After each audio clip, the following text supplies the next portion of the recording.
I'm Andy Weir with Neowin.net, and this week I've been at Microsoft's NexTech Africa conference in Nairobi, Kenya. Now, Microsoft describes it as a two-day meeting of the mind designed to engage, empower and inspire across Africa. I'm joined by Jeremiah Marble from the Windows Insider team, and I'd like to start by asking you why an event like this is necessary. Why are you focusing on trying to empower and inspire an entire continent? So the important thing to realize is that Windows is used by 2 billion people around the world. There are 7 billion people in the world. So there's 5 billion people that we're not serving right now with Windows. Also, the things that make Africa unique are very different from the things that make Seattle unique or New York unique or London unique. So we have chosen to pay attention all up to how people are using our technology. And by interacting with folks who are downloading, who are installing, who are deploying, who are using our technologies, talking to people who are using them, understanding what they like about it, what they don't like about it, gives us a tremendous amount of insight into how we can evolve the products. What are the things we should build next? What are the fixes we should make? And how can we make Windows better, not only for the people living in the developed world, but also the people living everywhere in the world? So why did you choose Africa to start as your main continental focus? Why not Asia?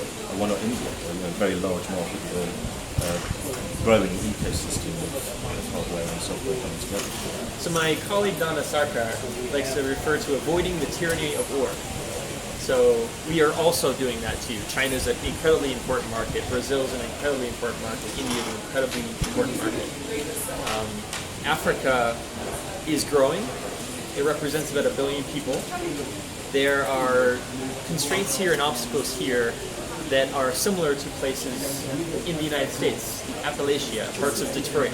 Right? There are similarities between the latency of Africa, the poor wireless coverage, the intermittent electricity, so power failures, rolling blackouts. There are a lot of structural things about Africa that if we fix those things and make Windows better and optimize Windows for a market like Africa, we actually make Windows better for everywhere. And another thing to call out is we are here today, as you said, in Nairobi. Nairobi is different from Lagos, is different from, Joburg is different from Dakar, right? So there are a lot of places within Africa. We've chosen to focus on places like Nairobi and Lagos because they are representative of some of the things that we are seeing across all of Africa. A growing entrepreneurship, about 140 million in investment, largely in 5 main markets in Africa. And so we are not trying to say that, hey, we are fixing Windows for all of Africa. We have to focus first. And so we've chosen Nairobi in particular for some of the great things that are going on here. Relative stability, high emphasis on entrepreneurship and a great business environment for those entrepreneurs. A good ecosystem of other partners. So it's not just us. There are payments providers like M-Pesa here. There are great incubators like Growth Africa, one of our partners, and iHub, for example. There are a number of things about Nairobi that make it special as a beacon for Africa. But a lot of these solutions that are growing now are solutions that have appeared independently of Microsoft, and a lot of the problems that you just mentioned won't be solved by bringing Windows into Africa, like you said. Infrastructure problems like electricity and, money for that matter. Yeah. Why is Microsoft focusing on trying to solve those problems with technology? Should you not try to address the more fundamental issues first before you come in with products that you've already developed for other markets? Yep. So that's a key part of what we're trying to do. We, Microsoft, but especially Windows, as articulated through the Windows Insider program and some of the other things we're doing, we hold as a core tenet the importance of listening and learning. And so, as you mentioned, many of the innovation that happens here has happened because entrepreneurs and visionaries who are African, living here, dealing firsthand with the challenges here, are working to solve those challenges. The mission of Microsoft is to empower every individual and every organization on the planet to achieve that. And so we are trying to empower, we're not trying to do everything. Does that make sense? So we're trying to evolve Windows and our technologies to support the sort of innovation that's occurring here.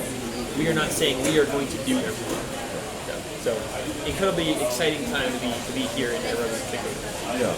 Now, there have been a couple of big announcements. I think the biggest one this week has been the East African Fellowship, and that's an extension of the Nigeria Fellowship, which started last year. Yes, last year in November. Right. Tell us a bit about that. So the Insiders for Good Fellowship program is intended to focus on one of our core audiences for Windows, global entrepreneurs. So our thought is that if someone starting a business anywhere in the world has a core set of things that are in common. That person needs to understand who's my consumer, what is she worried about, what are her core problems, what are the ways in which she's interacting with the world, right? An entrepreneur or someone running a business needs fundamentally to understand who's her consumer, how can I deliver a product that helps that consumer to do what she needs to do, and what are the structures that I need to set up, pricing models, business structures, to serve that product, to provide the solution to that consumer, right? There's a set of things that are common. There are a set of things, however, that are different. As we talked about a little bit before, in Africa you have rolling blackouts. You have interesting levels of corruption. You have a skills gap between STEM and technology. You have electricity problems. Much of the continent is not electrified, and the part that is often experiences blackouts. It's not always on. Wi-Fi, investment gaps, right? So concentration of investment, 95% of all investment in entrepreneurship is in 5 countries in Africa. So there's a set of things that are different among entrepreneurs, whether you're in Silicon Valley or New York or Lagos or Nairobi. There are a set of things that are uniquely part of the emerging world, right? And so that is why we have chosen to continue this process of learning longitudinally over time. And we've chosen, one of the ways we're choosing to do that is through a fellowship. So the fellowship program we started in Nairobi, in Nigeria, in Lagos, Nigeria, at the tech center called Yaba. We're partnering with CC Hub, Co-Creation Hub, which is based in Yaba. We announced in September and announced the 25 winners in November. The Insiders for Good Nigeria Fellowship. So we received 5,000 applications for this fellowship. We selected from those 5,000 applications 25 fellows. We selected those fellows based on their ability to search for solutions to the decades-old challenges that have faced their communities, their country, all of Africa, right? We have folks working on solar irrigation, teaching literacy through hand-drawing graphic novels from Nollywood films. We have people working to help folks with issues with mental health. Paula responded to the death of her friend from suicide by starting a service that will connect qualified mental health professionals to people in need. So a lot of the problems that people are trying to solve through the fellowship aren't strictly tech problems. They're not tech problems, and they're not strictly emerging market problems, and they're not strictly Nigeria problems. They're global problems. The problems of poverty, of literacy, of education, of nutrition, of mental health. These are problems that, if solved anywhere, potentially can work in other places. And so, from 5,000 applications, we selected 25 fellows. Each of those fellows in Nigeria receives technical and strategic mentorship, software, hardware, as well as access to the global network that is the Windows Insider community, the Windows community in general. So we kicked it off. We had a week-long camp at the CC Hub, where we worked with each fellow on how to make a marketing plan, how to better understand your consumer. How do you build an app? What are some of the technical resources you need to have a database that lives in the cloud, right? So helping them fix the problems that each of them individually was trying to solve. It's not, here you go, here's our model, go take it, but rather listening. What are your challenges? How can we together, with our network and our software and our hardware, how can we together help you overcome the challenge? So you can solve literacy, or you can solve nutrition. So one of the guys who's part of the Nigeria Foundation, Yep. and forgive me for mispronouncing your name, I think it's Olayinka Olenrewaju. Yep. I'm sorry. But, I featured him in an article that we wrote up about Potion a couple of days ago. Yeah. And he's just started it's called Law Academy. Law Academy. Lawacademy.ng, and that's providing educational resources to law students in Nigeria, making them as easily available online. Yeah. And I had a chat with him a couple of days ago, and he explained that had he tried to go it alone, he probably would have been able to get things up and running, but he wouldn't have had the knowledge to create what he hopes to be a viable, sustainable business. And I think he said that Microsoft even helped with stuff as fundamental as the name. I think he was going to call it pro bono, which has a very literal name. For free. For good in Latin. But it's for free is the Commonly accepted term. exactly, yeah. And so that's quite dangerous. And somebody at Microsoft raised a red flag and said, well, then, needs to rethink this. So that kind of information, even down to that sort of very granular level, you're not just providing the most obvious technological resources, you're giving full support for the business. Yeah, access to the community. And that is something that we're very much trying to stay true to. We are listening. We are not saying, hey, the solution is always Windows. Hey, the solution is always Azure. Hey, the solution is always Office. Let us first understand, who are you? What are you anxious about? What are you worried about? What are you afraid of? What are the ways in which you're trying to face down that challenge? And how can we help you? And so sometimes the help is, hey, you're starting a company to process cowpeas in a better way. Lots of nutritional value from cowpeas. It's a very culturally rich meal in Nigeria. I've never had cowpeas, so I don't know a lot about the distribution of the cultivation of cowpeas and how best to reach your consumer. I do know a lot about how to do a basic marketing. I do know a lot about distribution. I do know a lot about strategy, and I do know basic math and how to use Excel. And so together we can work together to, we went through his model. It turns out that in order to produce 1 ton of processed cowpeas, you actually need to find 10 tons of the raw products, right? And so basic things like that, like, okay, where are you going to store that? How long does it take to collect that much? Trying to understand what is the problem you're trying to solve, what is your proposed solution, and what elements of that solution can be helped by technology. Maybe you don't need a website, maybe you don't need an app, maybe you don't need those Excel. things simply aren't suitable for the market. That's right. And so, in many ways, if you listen first, if you start from a place of, I am not the expert, you are, but I know a few things. You start from a place of humbleness and learning and listening. You can actually achieve a lot more for the community, we hope, because it's not an external solution imposed upon the market. Rather, it's a African solution to an African problem by an African, supported by a global technology that we call Windows. So I understand you're listening to the local markets to try to inform decisions within the company, while at the same time supporting individuals and empowering. Yes. It's still quite a small-scale project. You started with 25 people from, say, 5,000 applicants, and another 25 this time around from 4 countries. Yeah. That is very small-scale stuff. In comparison with 2 billion. Yeah. So, are there any plans to scale that up, to empower on a much broader scale, on a larger level? Yeah. So, 2 responses to that. One is short, yes, and one is a little more nuanced, right? So,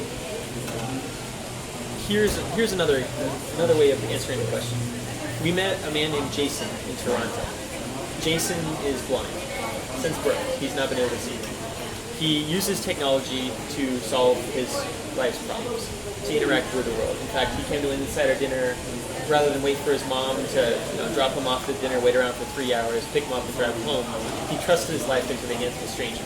He used technology to call an Uber, someone he'd never met before. He used technology to pay Uber, and essentially trusted a stranger to drive him. if we pay attention to the ways that Jason's using technology to solve his problem, in this case, locating a way to get home, paying for that ride, if you can help him do that, you can help the 267 million other visually impaired people in the world. But also, a lot of the same tasks that a blind man must overcome are the same tasks that a mother distracted by her children has to overcome. Focusing on solving a specific problem doesn't only solve his problem, it solves a lot of problems, right? So extending that thought, yes, it's only 25 entrepreneurs, but those 25 entrepreneurs represent an incredible diversity. They're from all over Nigeria, or here in East Africa, they'll be from Tanzania, Uganda, Rwanda, and Kenya. All of those markets are very different. But even staying in Nigeria, Kano in the north, Boko Haram, rural, agricultural, serious infrastructure challenges, is very different from Yaba, tech center of Lagos, tech center of Nigeria, right now. And so even though it's only 25 fellows, they are tackling very unique things. They are using Windows in similar ways, but different ways, right? And so if we focus on solving one problem in a very concentrated way, we can actually go a lot further, because Windows Insider Program, we have publicly said that there are 7 million registered insiders. There are way more than that. Sorry, I'm smirking because I've been spending the last few days trying to get this man to confirm. Way more than that 7 million. Yeah, that we're up to 8 million or 9 million or whatever. Way more. So if you look at the data that we get from Windows Insiders globally, we have insiders in every country in the world, many, many of them. They're submitting lots of feedback. They're generating, millions of hours of usage time on Windows 10 each of the builds. It is massive amounts of data. We are an incredibly data-driven company. But to achieve change, to drive a really important scenario end to end, how do you start a business using Microsoft technology? It is incredibly powerful to take one person, so Daniel, who's doing literacy through graphic novels, or Jason, the blind insider trying to get home and pay for his ride, or Paula, who's trying to help people with mental health issues receive the assistance they need. If you solve her problem, you actually end up simplifying that massive amount of data and make it very clear, okay, here's the set of things she's trying to do. That's the one you need to fix. Right? And then you can back that up with data. Like 77% of people in the same situation experience the same bug, or 24% of people over the last 3 days have seen that. Right? You can back that up with data. But telling the story of the problem is incredibly empowering as an organization, because it provides clarity. You can go to an engineer and say, "Hey, we're trying to help Jason get home, or we're trying to help Jason pay his power bills because he can't really see." And so there is power in focusing as well. So long way of saying, we absolutely are expanding the program.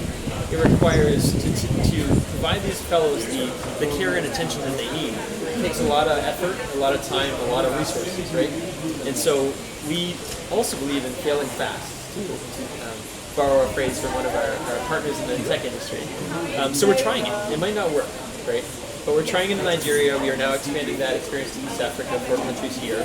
And then our vision is to continue to roll it out. Has the program changed between the Nigeria pilots and this sort of second phase? Are there any differences in how you're implementing, apart from 4 countries now? So there are a few ways that we are evolving it. The first is, having done it once, we have a clear idea of the sorts of mechanisms that we need to set up. We have a curriculum for the boot camp that we had to create, for the first time in Nigeria. We have a pretty clear understanding of what is the process of going from application through judging to initial contact through getting everyone into a hotel and staying in a place, right? Having done it once before lets us sort of processize and improve the way that we do things, reducing a little bit of the stress that we had the first time. But there are also other ways that we're expanding it. So we're building things into building feedback mechanisms into the way that we interact, expanding the ways of communication. We're going to be paying a little bit more attention to the initial days with the fellows. We found that through happenstance, we ended up spending more time with some Nigerian fellows than others. And now, as we approach our midpoint boot camp, we're having to spend a little extra effort catching up on the ones that we weren't as good at contact with. Like maybe we use email and they don't use email, right? So paying close attention to each individual fellow. Sure. So there's definitely been some changes between the first one and the second. You mentioned Windows Insiders a minute ago. Yeah. Are you looking at ways to, I guess, harness the insider community on a much broader level? I think a couple of months ago you mentioned wanting to bring insiders together to help them to communicate more directly. Yeah. Is that linked into the efforts on the Insiders for Good program and the fellowship, or is that sort of a slightly separate thing? Yeah. So an important thing to remember is that this has always been the plan. So when we first launched the Windows Insider, how far back are we talking with all this? So since we first announced the program in 2014 in San Francisco, always. Right, the original Windows Insider. It's the same one. Yeah. It's, the leadership. Oh, sorry, yeah, I meant as opposed to Insiders for Good. That's right. It's sort of springing off. This is all Windows Insiders. It's all Windows Insiders. The intent of the Windows Insider program is and always has been that we are the millions that represent the billions. We want to make sure that of the 7 billion people in the world, Windows is as useful and helpful to those 7 billion people as possible. And not all of those 7 billion people in the world live in New York City and are bakers and are super familiar with cookie tents. Not all of those 7 billion live in Silicon Valley, and first language instead of being English was C++, right? And so there's an incredible diversity of people in the world, each with their own abilities and disabilities, and the sorts of challenges that they're trying to overcome. And so if you take a look at the value proposition of the Windows Insider, you will see that initially we didn't know what we were doing. It had never been done before. The Windows Insider program is the largest community of people using technology to make an impact on the world. There are some other technology communities out there. There are some other, pro bono or for the good of all efforts out there. But we believe that what we're doing is a unique thing. We are trying to make the world a better place using Windows. Either using Windows Insiders as a representation of the whole and the rest of the world, or per se, like actually change the world with Insiders. And so the initial value prop was simple. Download early builds of Windows 10. Provide feedback on those early builds of Windows 10. And tweet angrily at Dave All. Right? Because that's really all we had time to build. We had these massive telemetry systems that we had never used before. Our cadence initially, I think, was like as often as we can. Moving to about once a month to once a week-ish, right?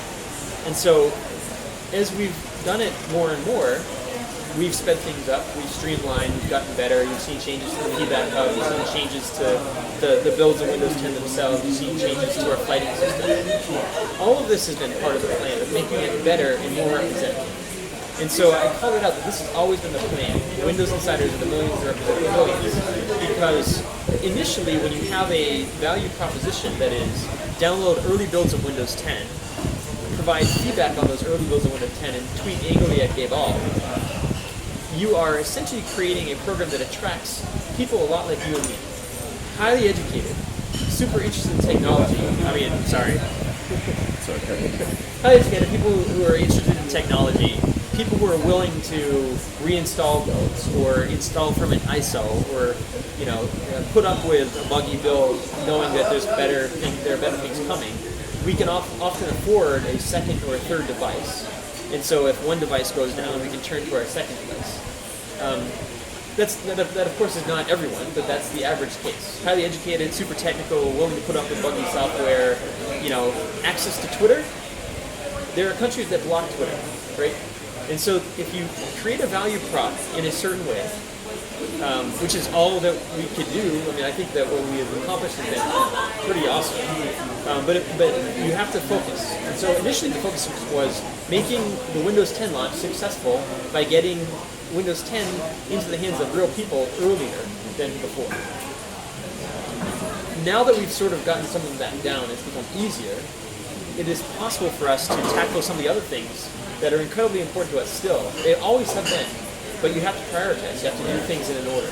And so first you have to work on the fundamentals. The team working on this is called the fundamentals team. So we're building outwards from our core. First, let's make sure that value prop of early builds of Windows 10, feedback on those builds, tweeting angrily at the leader. Now it's moved to Donna from Gabe. Making sure that works. So you could argue that there have been some hiccups, but essentially that process is working fine. And now we are able to tackle some of the other really important audiences for us, in addition to techies like us. And so you see our focus on global entrepreneurs.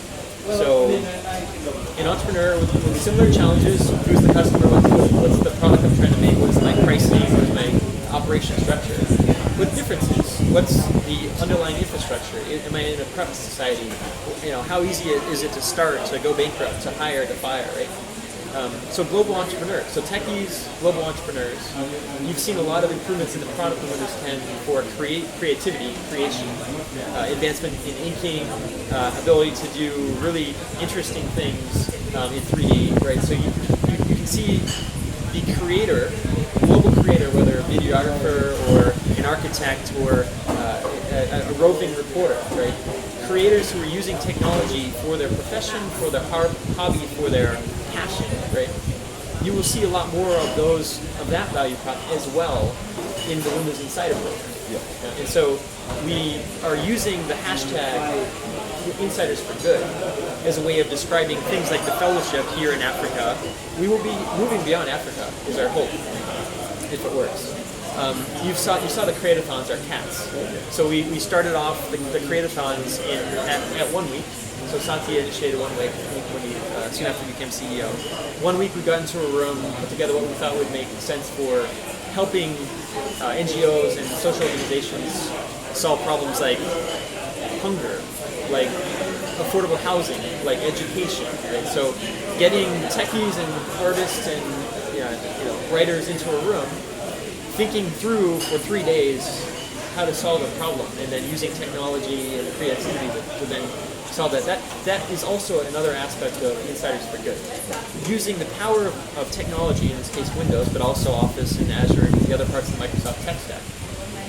Not per se, not using Windows to use Windows, but rather using Windows to make an impact on the world. And so you will see a continuous evolution of the value prop from downloading builds, feedback on the builds, tweeting angrily at whoever, to how do I create? How do I start a business? How do I help my community? Right? That's always been the plan, but now we have the time and flexibility to do that.